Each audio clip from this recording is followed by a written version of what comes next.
hello' guys নমস্কাৰ আপোনালোক সকলোকে মোৰ অন্য এটি মিনি ব্লগলৈ স্বাগতম জনাইছোঁ আৰু এইফালে এতিয়া হস্পিটেলৰ পৰা আহি পাইছোঁহি কাৰণ কলিজা দুইটাৰ কাহ জ্বৰ পানী লগা হৈছিলে আচলতে ল'ৰা ছোৱালীৰ লগত বহুত কষ্ট হয় এটাৰ যদি হৈ যায় নহয় তাৰ ভাল হয়গৈ আকৌ ইটো আৰম্ভ হৈ যায় একেলগে থাকে খাই যে সেইকাৰণে হৈ যায় বাৰু কিন্তু নিজৰো গাটো বেয়া বেয়া লাগিছে হ'লেও উপায় নাই এইপিনে এতিয়া দুইটাই হস্পিটেলৰ পৰা আহি পোৱাৰ পিছতে দুইটাই অকণমান খেলিছে মই দৰৱ চৰৱ খুৱাই দিলোঁ সিহঁতক আৰু ভাত পানী একেবাৰেই নোখোৱা হ'ল সেইকাৰণে ব্ৰেড চেড আছে এনেকৈ মই লৈ আহিছিলোঁ সেয়াকে খুৱাই দিলোঁ তাৰপিছতে কিবা এটা হ'লেই তাহাঁতি গা চা বেয়া লাগিলে নোখোৱা হৈ পৰে আৰু দুদিনমান খায় দুদিনমান নাখায় এনেকুৱা নিচিনা হয় বহুত দিগদাৰ ল'ৰা ছোৱালীৰ লগত যুঁজি থাকিব লাগে তাৰপিছতে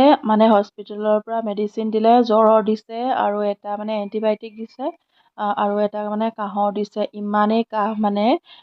সৰু দেহাইতো একদম পূৰা ইমানেই কাহিছে একদম ভয় লগাকৈ দিনটো আচলতে একোৱেই নাছিলে পানী লগা হৈছিলে ডাঙৰ দেহা ভাল পোৱাৰ পিছত তাৰ পানী লগা নিচিনা হৈছিলে দিনটো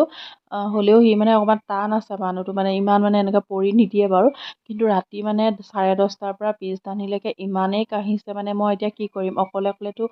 মই লৈ যাব নোৱাৰোঁ ক'লৈকো বহুত দিগদাৰ হয় মোৰ যে সঁচাকৈ দেই উপায় নাই একদম সেনেকেই গোটেই ৰাতিটো কটালোঁ পিছদিনা কেতিয়াকৈ 10টা 9টা 10টা বাজে এনেকুৱা নিচিনা লাগিলে তো ল'ৰাকেইটাই হাঁহি থাকিলেহে খালেহে মোৰ মনটো ভাল লাগে তো উপায় নাই আৰু